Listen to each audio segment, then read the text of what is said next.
And today we have the famous and beloved Sheri Kling, who will be speaking with us on healing our collective pain, Whitehead, Jung, and transformation. This is an area of specialization for Sheri, so we're really glad that she's here with us. And we also recognize that we are at the very beginning of a new series, and Sheri is helping us launch it. The new series is called Responding to a Fractured World: Rethink, React, Recreate. I'll say a little bit about Sheri, and her bio is on the screen, and you can read more as I'm sharing. First of all, I want you to know that Sheri is just a really terrific person.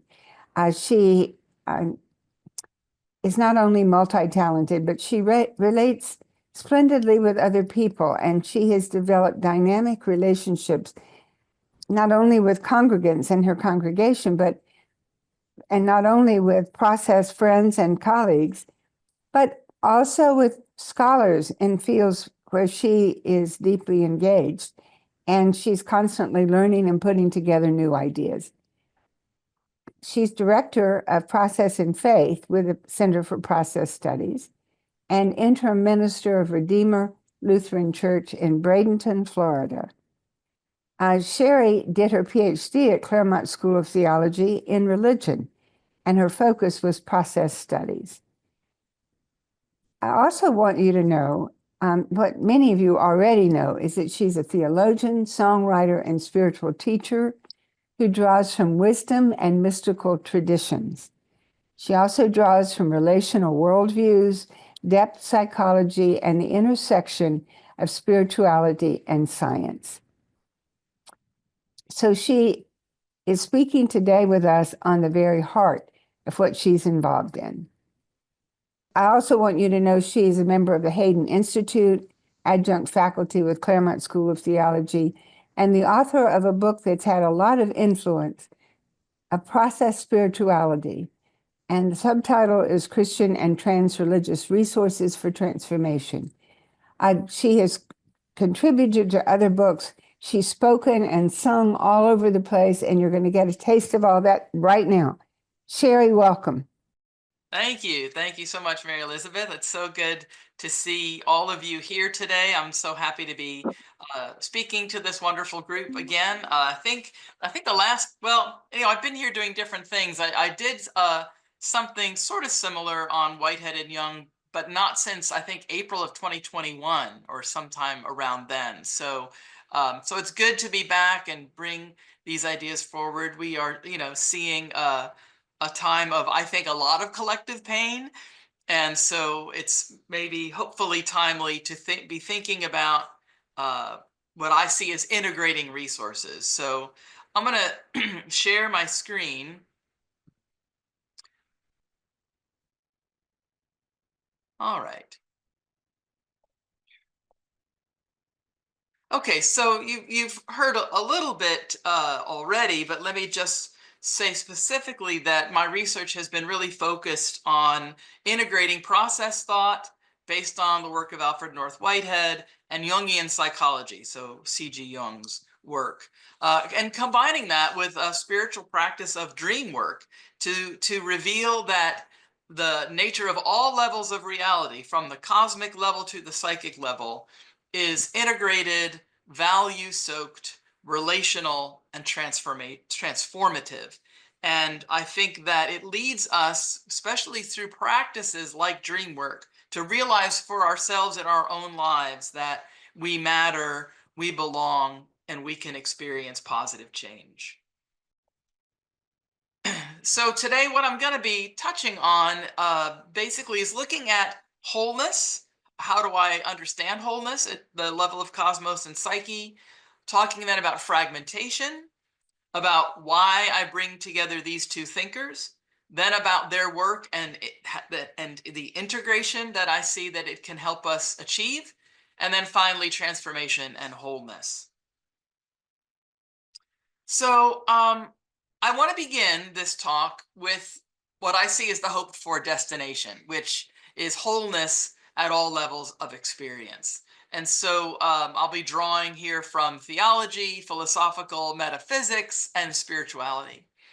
And so also as a theologian rooted in the Christian tradition, I'll be using words like God and the sacred, but please know that I have no need or desire to convert anyone to my particular way of thinking.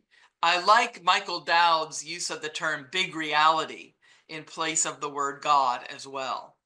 And I'll also be using the word soul, primarily in the sense in which it's the meaning of the Greek word psyche. And therefore, I see it as more about the depths of our awareness and our truest life. And so in all of this, I invite you to take what resonates regarding those terms and any others, what resonates with you, and leave the rest behind. Now, many of us here maybe have read some of the philosophy of Alfred North Whitehead, or taken workshops on it, or read other writers speaking about Whitehead. But for those who have not looked deeply into metaphysical philosophy, I want to begin with a perspective from a psychologist named James Hillman on the need for metaphysics, which is the philosophical study of the structure and nature of reality. So in the late 1980s, a conference was held at Claremont School of Theology, long before I was there, that brought together James Hillman and other depth psychologists with process philosophers and theologians to talk about the self and the divine. And in his concluding essay to the book Archetypal Process that emerged from that event and was edited by David Ray Griffin, Hillman, who previous had always had a strong aversion to metaphysics, describes the deep change he experienced at a meeting in Cordoba, Spain, where physicist David Bohm, he writes, admitted frankly and sadly that physics had released the world into its perishing. Now, I don't know for sure, but I believe that meeting was probably talking about the nuclear threat to some degree. And David Bohm, recognized, Hillman says, that physicists had neither learning nor ability to think the world out of its peril, and that this job was not the job of the physicist anyway. So in recognizing that the plight of the world was, he says, way beyond the discipline of the men who had advanced this plight, Hillman writes, I saw the terrible need for metaphysics. The physical threat of the end of the world results from a metaphysical catastrophe. The critical tradition of seeing through, of perspectivalism, of metaphorical ambiguity, of relativism and desubstantiation, which he says were my via negativa in the veil of soul making, is necessary but not sufficient.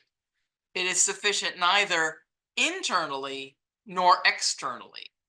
He said, the internal needs of the soul require that its psychology meet the soul's concerns about the nature of the cosmos in which it finds itself. And then he says, soul seeks to understand itself beyond itself. It attempts in a strangely persistent and universal way, always to fantasy beyond. Otherwise, would we have the many sciences and philosophies, the theories of origins and ends, this paranoid restlessness of the soul to be metaphysically satisfied by ultimates of meaning must be acknowledged as one of its internal needs. Now, I want to also just mention briefly the work of David Tacey, who's an Australian scholar, now retired professor emeritus from, I think it's La Trobe University. In his book, The Post-Secular Sacred, he talks, it's a wonderful book, but the things I'm going to tease out from that book, he talks about how the sky god has fallen and that heaven is now a metaphor for the transcendence that is found in creation. God is not out there, but the incarnational spirit of the world. So he talks about this idea of transcendence within creation as a reunification of body and spirit, and how this sense of the post-secular sense of the sacred is very honoring of experience, embodied experience, and that it sees the sacred as an unfathomable mystery that calls us to participate in its emergence in the world. And so then he talks about wholeness as the new path, and that's both psychological and spiritual wholeness. It's also, he mentions, for example, that for Carl Jung, what he described as masculine energy, which is the over-rational mind, seeks perfection, but feminine energy seeks wholeness. Now, I'm thinking here of the work of Ian McGilchrist, who talks about the left and right hemispheres of the brain, and that it's the left hemisphere of the brain that is that over-rational mind, and the right side of the brain, the hemisphere that is more about the bigger picture and wholeness. So I'm pointing to his work also. So Tacey says that a new ecology of the soul is emerging. And he mentions John Cates, the poet, who says that the world is the veil of soul making, which you already heard from that Hillman quote.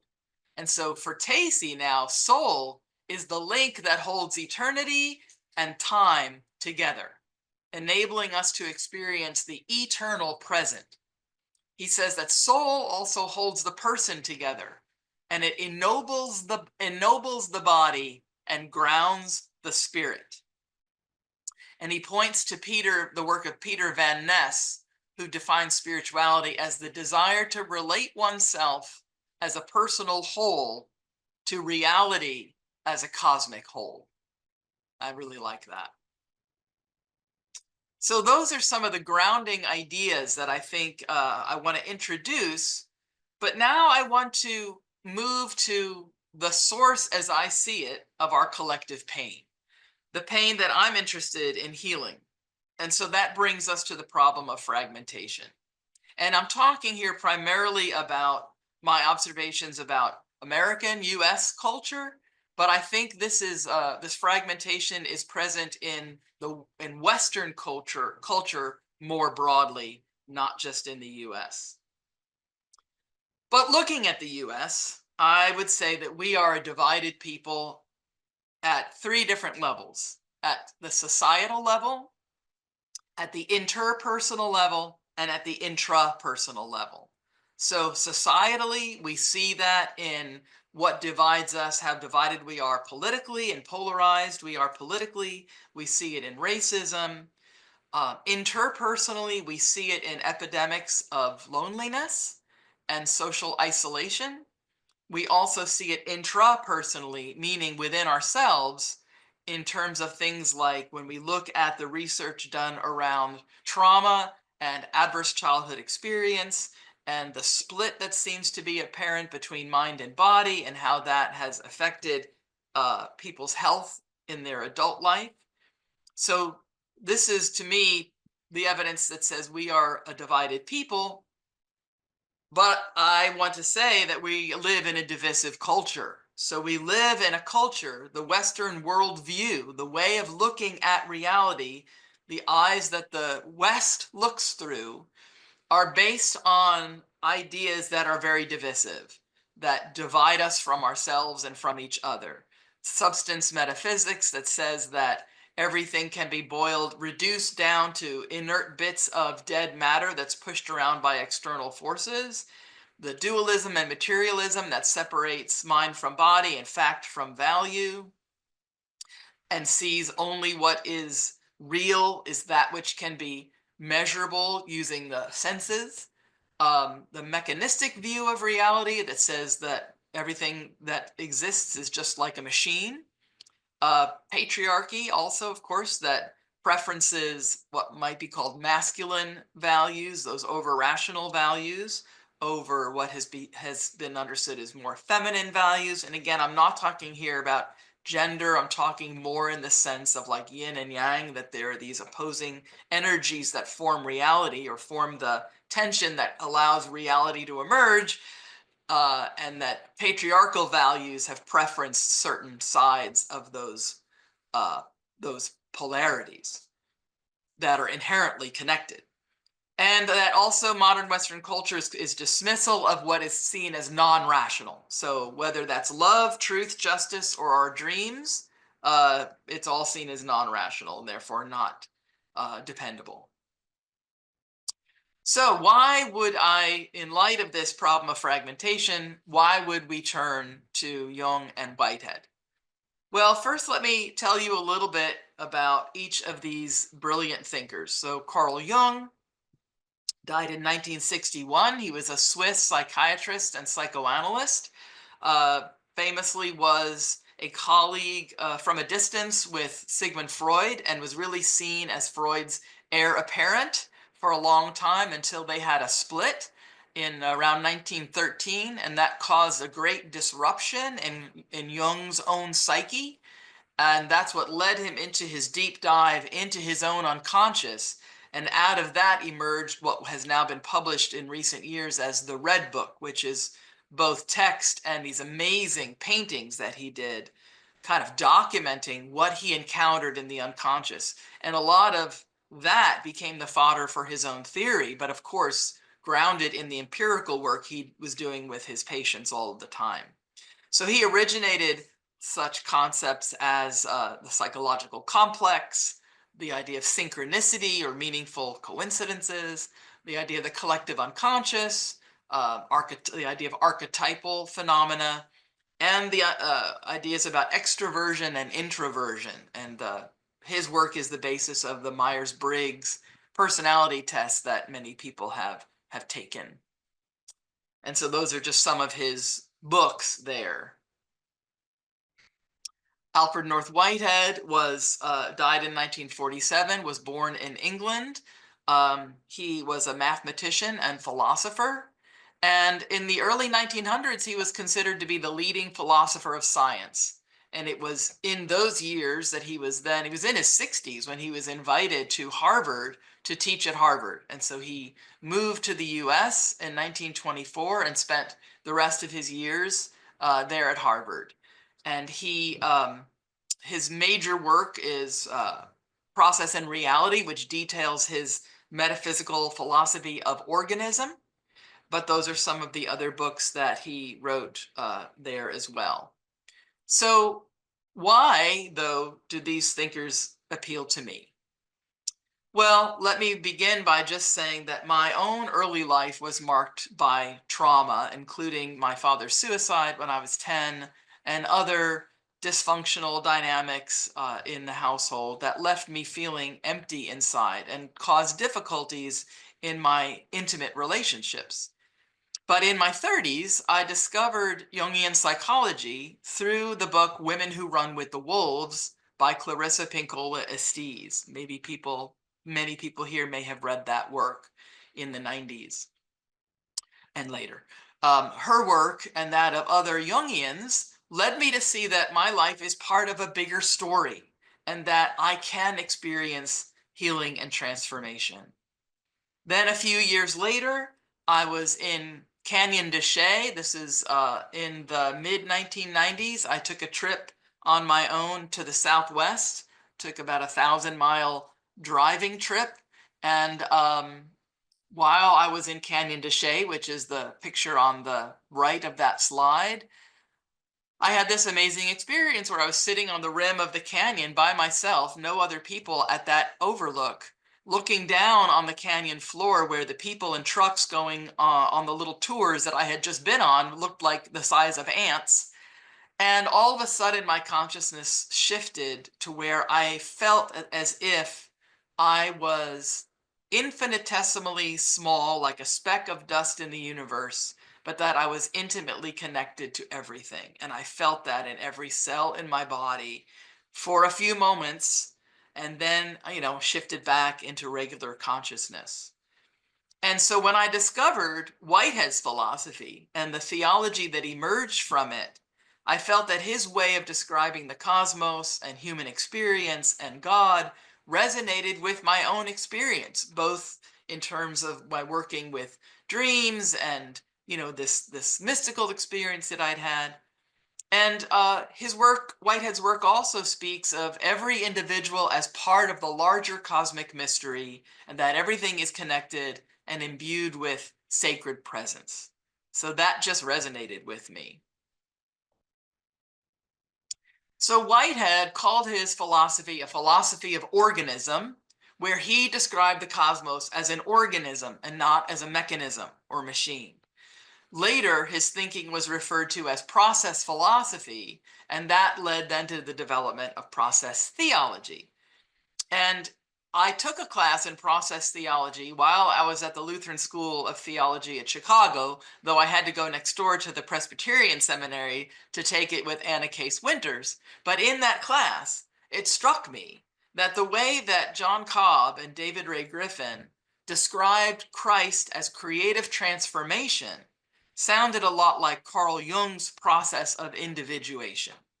And that led me then to research resonances between Whiteheadian and Jungian schools of thought, and to that book, Archetypal Process, that I mentioned earlier, and then ultimately to my pursuing doctoral studies, researching their way of seeing the cosmos and the human psyche.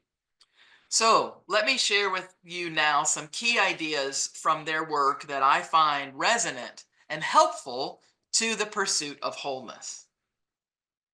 So Whitehead's cosmic reality is based on the idea that reality is dynamic, creative, and event-based, not substance-based, that moments come into being and then perish, that all things are interrelated and interconnected like a divine matrix or web of experience, that every event, every moment, every drop of experience is a subject that has experience to some degree, and that events co-create themselves, that everything that is has inherent value and seeks its own enjoyment, and that every new moment or event begins with the internalization of the past world and future possibilities that are offered by God, who is seen as a transpersonal reality. Now, possibilities for the next moment also come with the past, and that moment decides for itself what it will actualize. But that moment's life, we might say, begins with the initiation by God of its possible aim that God envisions. And then, like I said, each moment decides for itself what it will actually bring into reality. Now, Jung's psychic reality, his view of the psyche, is similarly dynamic to Whitehead's view of the cosmos. For him, the human psyche is made up of ego consciousness, a personal unconscious, and is also connected to the larger collective unconscious. In his psychology, human psychic energy is born out of the dialectical tension of opposites in the psyche. And the psyche has a compensatory nature, meaning that whenever our ego attitude goes too far in one direction, the unconscious throws up material that opposes that attitude to bring us back into a state of balance. Just like a thermostat. When it's too hot, it brings the temperature down. When it's too cold, it brings the temperature up based on our settings. So in this dynamic process then, as subjects, we are always confronting within ourselves what Jung considered to be the objective psyche or the objective personality. So the subjective psyche meets this objective psyche, the collective unconscious, at the depths of human experience. So we have Whitehead at the cosmic level and Jung at the psychic level, describing reality as dynamic, creative, and one in which the individual subject is constantly meeting and being challenged and changed by a larger objective reality at its depths or at its beginnings. We might also say that the goal of human development in Jung's psychology is similar to Whitehead's ideas about zest and value, because Jung's journey of individuation is one that leads us to consciously realize and integrate all of the possibilities contained within us. And as we become more individuated, we can contribute more value more gifts to the world rather than simply conforming and becoming what Jung called a mass man. And this is also a very relational process. We don't become ourselves alone. It also, the result of that process of individuation is so that we can connect with others as a real person, as a real individual. So now let's just talk about some general ideas that I see as being in both schools of thought. So first, conscious and unconscious. So in both systems, what is conscious and what is unconscious are in a constant state of dynamic interplay. So for Whitehead, God or transpersonal reality is both conscious and unconscious, and perception is as well. In fact, he describes a kind of physical internalization or perception of the value and meaning in the world that occurs for him prior to any sensory input. Now, Jung describes the psyche as both conscious and unconscious, with the unconscious as being the source of all vitality, dynamism, and creativity. So in both systems, unconscious or non-rational experience is valuable and precedes conscious experience, or is primordial to conscious experience. There's also a great sense of the unity of body, mind, and world in both thinkers. So for Whitehead, the basic units of experience, actual entities, are both physical and mental.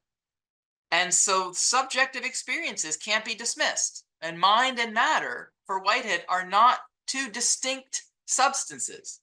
Experience for him doesn't begin with the subject who is separate from and perceiving an objective world, but actually with the objective world.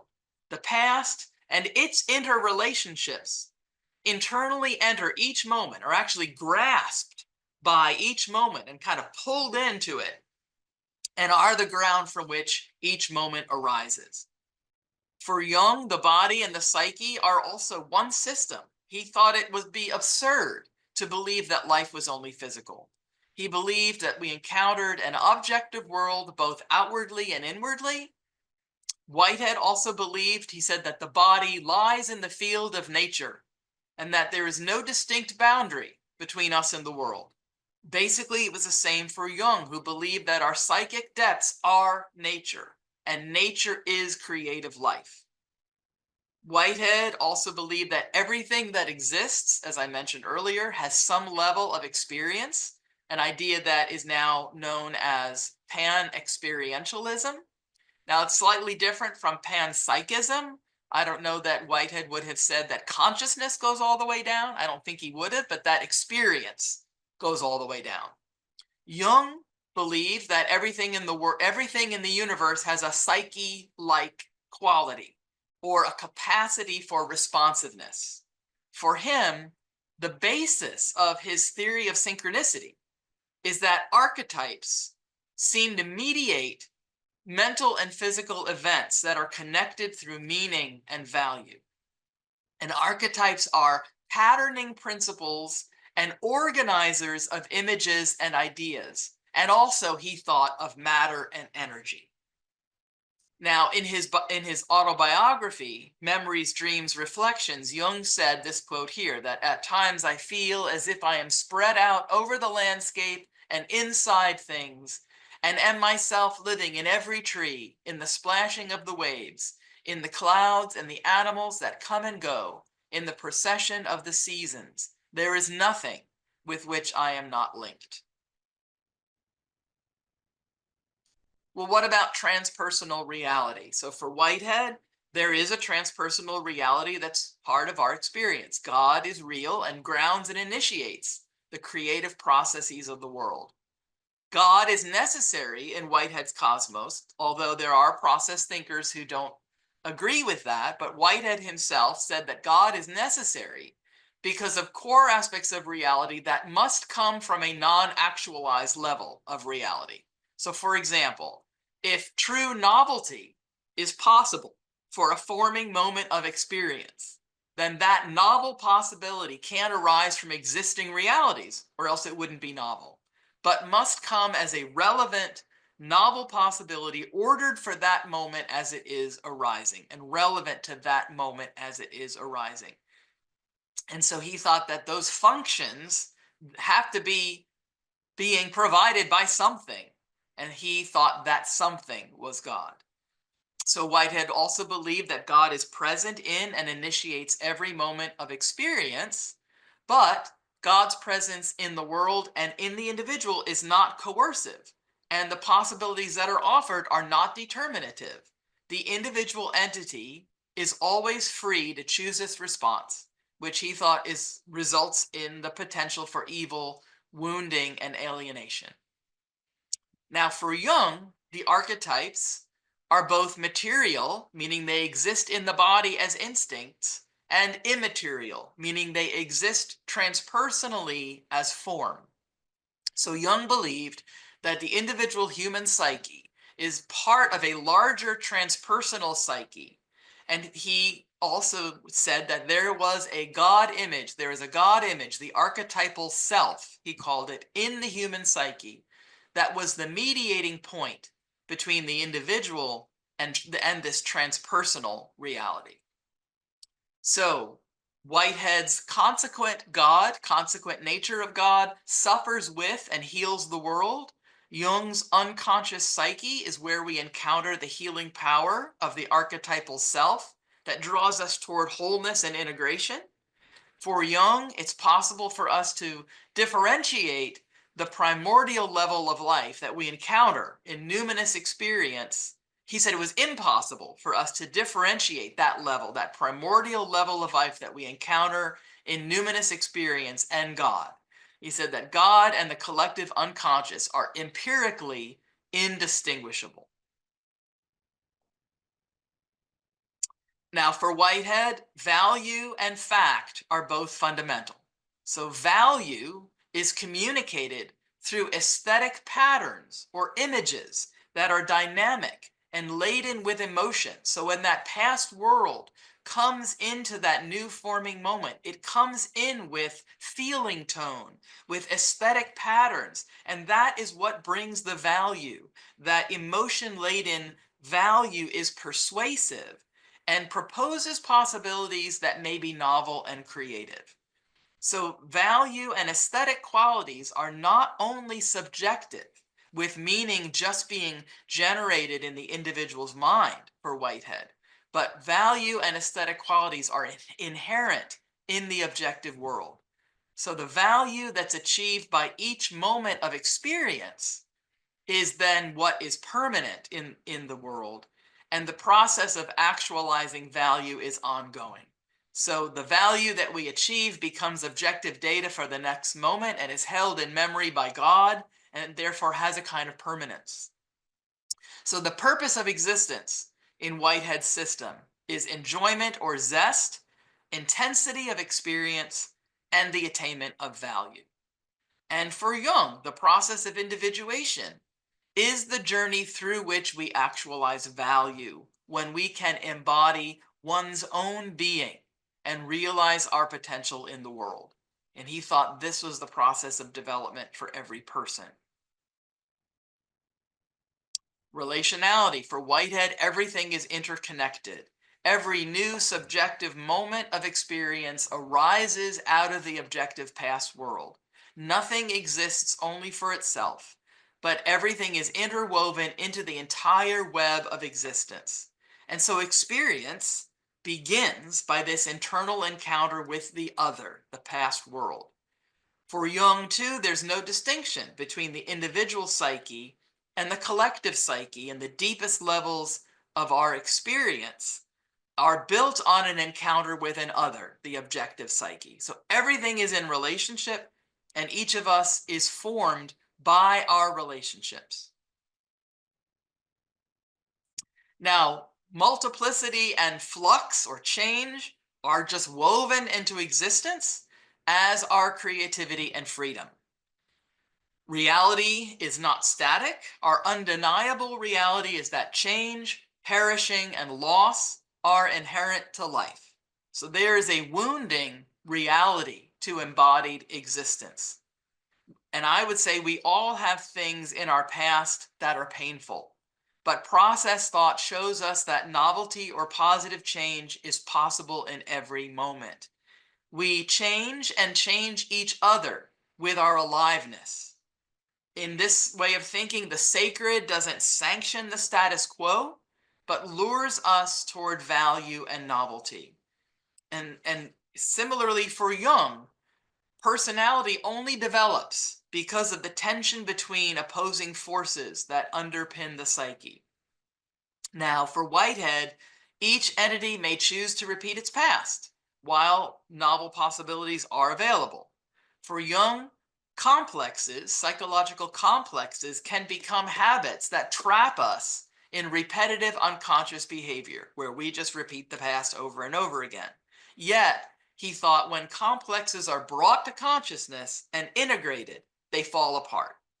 So for Jung, when we can hold the tension of the opposing forces in us and not repress either side, we experience a transcendent function that brings a novel third into view that includes and transcends both sides of the tension. And I would suggest that this is what we're being called to do now, is to hold in tension the opposing views within our culture and not repress them, because they just go into the unconscious and then become hidden agendas that drive worse behavior. But we have to transcend and include what is valuable.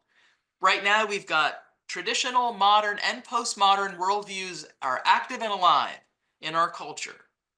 Each of those three levels has valuable aspects and unhelpful aspects. And we need to bring forward what is valuable, but transcend what is unhelpful. That's my thinking. All right, so now let's move into the discussion. We've talked about fragmentation. We've talked about why I see Whitehead and Jung as integrating. And now let's get to the transformation and wholeness. So I want to talk about the importance of embodied experiences of wholeness. And we might understand those as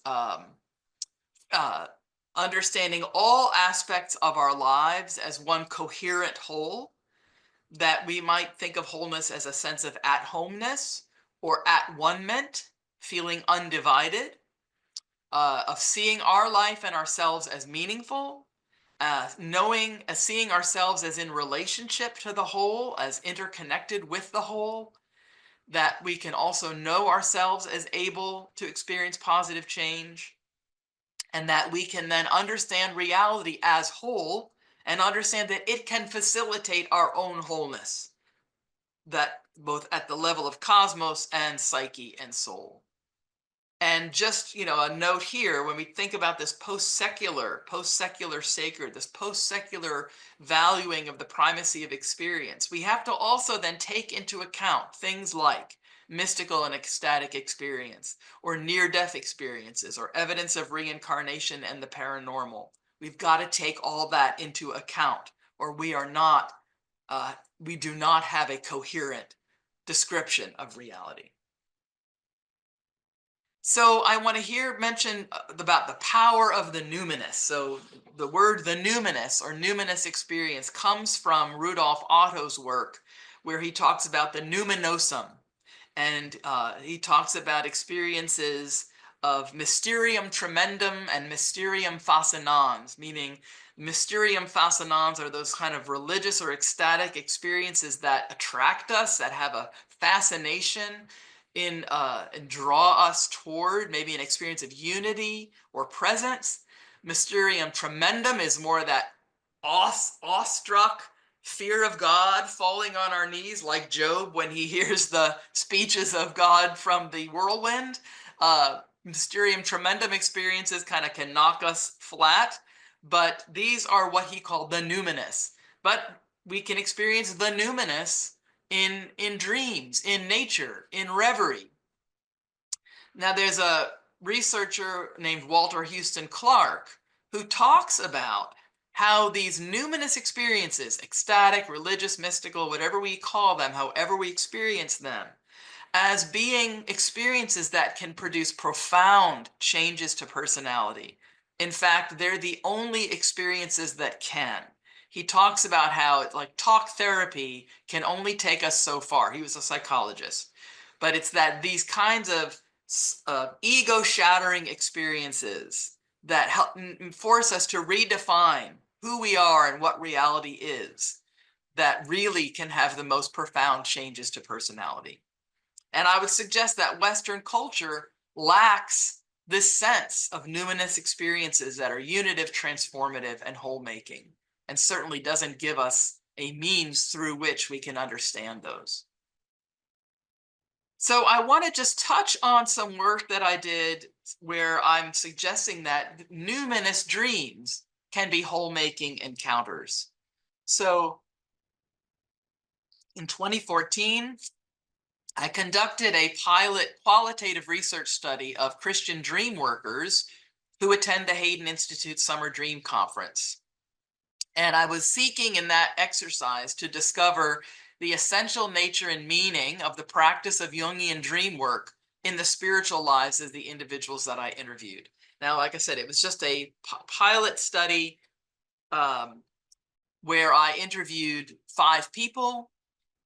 And out of those interviews, 5 major themes emerged. Now, I won't go into detail on these. I presented a paper on this to the American Academy of Religion Mysticism unit in 2014 in San Diego, where I went into more detail, but this is just a snapshot.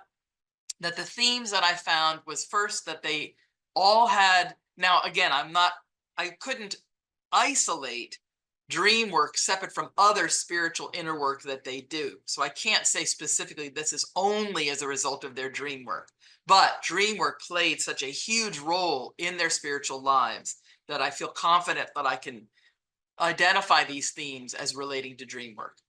So they all had dreams that they considered to be religious or mystical experiences where they felt God's presence, experienced an authoritative inner knowing, and experienced energy or numinosity in particular dream images.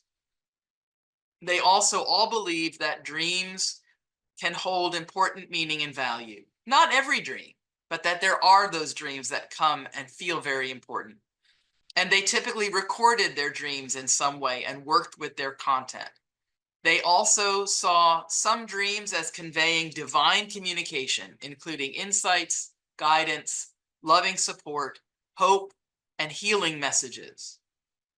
Now, for them, dream work was an enriching and transformative practice in terms of their experience of self. They felt that it increased their self-knowledge, their self-acceptance, and their self-forgiveness, and led to their feeling happier, healthier, more integrated, and more whole. It was also seen as an enriching and transformative practice in terms of their experience of God and other people. It helped to broaden their spiritual perspectives. It changed their images of God, deepened their friendships, healed relationships, and increased their appreciation of other religious traditions. And I would say this has been my own experience as well. So while I don't have the time here to do a deep dive into the ways you can work with your dreams, both individually and in dream sharing groups, I will share the ways in which I see dream work as a spiritual practice. So I think that dreams can help us discern our deeper callings and soul stirrings, the self's or the sacred's call forward. So in process terms, what is that initial aim that maybe we can see the initial aim was for every moment of experience, but as a person, we don't have one initial aim, but how can we discern those aims that God has for us? I believe this is a way. It also allows us to bring unconscious material to consciousness, which allows us to heal our wounds and move toward greater wholeness. Dream work can help us improve our relationships with others, because when we become conscious of our complexes and the way we project those complexes onto other people, we can withdraw those projections and experience less emotional reactivity. We can also respond to the dynamic flow of life by engaging it as it is in the present moment, because we're not emotionally reacting out of deeply embedded complexes. And we can feel ourselves to be connected to all of life because we're having sacred encounters within our embodied lives. And then we can also now see dreams as healing and guiding experiences of wholeness without supernaturalism. And again, I have more specific work I did around this, proposing some possibilities that use Whitehead's ideas of perception, of causal efficacy, of this physical perception of the world, and tying in the vagus nerve and possibilities that that acts as what transmits these emotional feeling tone heavy perceptions of the physical world and of God up to the brain, where they then are turned into images to help us understand that emotional feeling tone and value that has come in from the world into our bodies.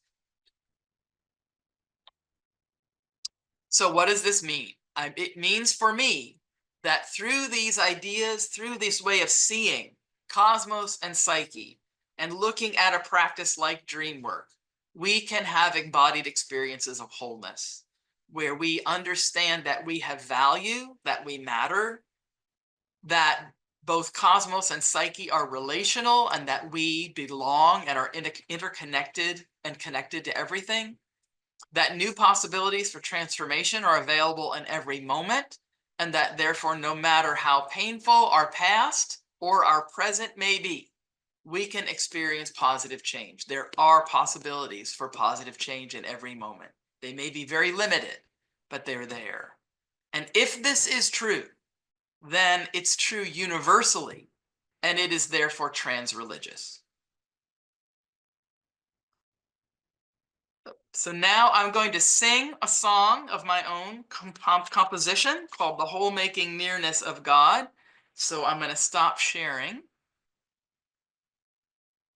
So I wrote this song, The Whole Making Nearness of God, when I was doing a talk of the same title for a Hayden Institute summer conference. And I had written the whole talk and then decided, hey, I need a song. So I wrote this song as part of it. And in that talk, I also brought in a little bit of the work of Richard Rohr and some of his ideas around the universal Christ.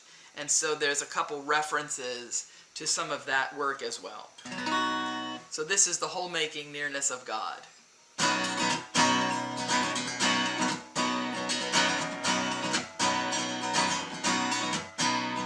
In cosmos and psyche, the sacred is near. We're interconnected, so what shall we fear? In each forming moment, God's new will appear, the whole making nearness of God.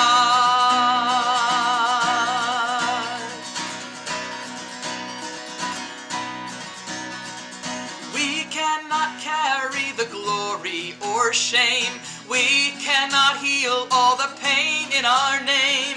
Living in Christ trades compassion for blame, the whole making nearness of God.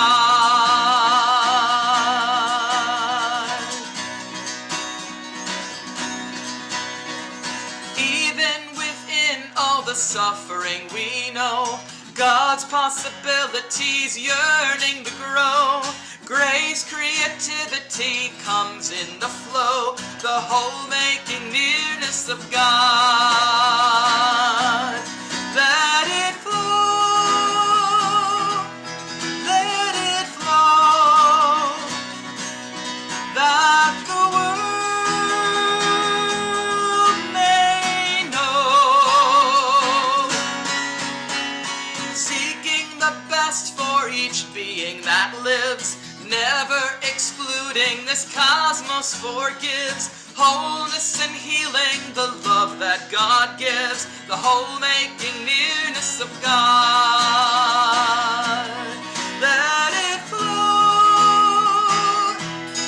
let it flow, that the world may know. Seeking the best for each being that lives, never excluding, this cosmos forgives, wholeness and healing, the love that God gives, the whole making nearness of God, the whole making nearness of God,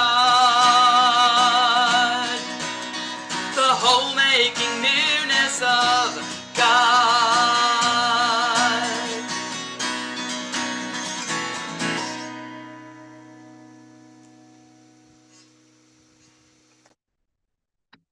All right, thank you. That's all I have to share, but now I would love to get into some discussion, comments, questions. Sheri, that was magnificent. Thank you so very much. It was crystal clear. It was so illuminating. Thank you. Thank you. And now